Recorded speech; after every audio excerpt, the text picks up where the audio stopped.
Hi guys, welcome back to the channel. So firstly, do you see a difference? Because I've got a new phone and previously you saw this and then my arm was like reached out the farthest as I could, but now this is going to be so good while vlogging, and I'm really curious how it's going to be with this DIY that I'm going to do, because previously I made some mini ears and this time I want to make some Mickey ears, and it is October and October means Halloween, so I've got some very good stuff there on my table, so I will show you. Okay, so here I've got all of the stuff on the table, and this time I am using a different headband because I thought these were so convenient, and I will explain later why. So it's for Halloween, so of course I'm going for the black one. And I've got some fabrics here, and I'm still questioning which ones I'm going to use, because I want to do one for the front and one for the back. And these are like flowers, but from a distance they look kind of like fireworks. But I don't know for sure, because I really like these two together also. So I'm still going to decide this later. And I've got special fabric scissors. And for around the ears I have some purple and black beads. Still have to decide which one I'm going to use. Of course my hot glue gun, where I'm going to hot glue myself again a million times. And over here I have the foam template, the cardboard template and the fabric template. And of course, because it's Halloween, I am going to use some snakes and maybe also some little fake spiders. Don't know yet how this is going to be. And now I'm going to explain why I'm using these, because I want to put some of this fabric inside of the two ears that I'm going to glue together, and then I can tie this to the headband itself, and maybe it will make it a little bit less flimsy. So this is everything that I'm going to use, and also the foam down here. So the first thing I'm going to do is cut some things out with these templates.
Okay, so these are the Halloween ears and I think they are really cool.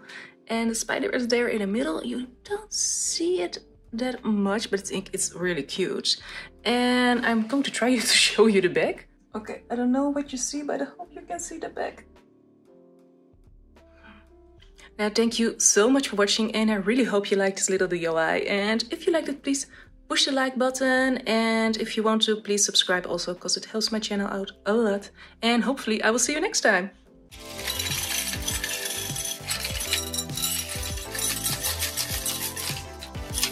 Me. Because last time, it's like, oh, focus. I'm going to try to show you the back. Can you see it?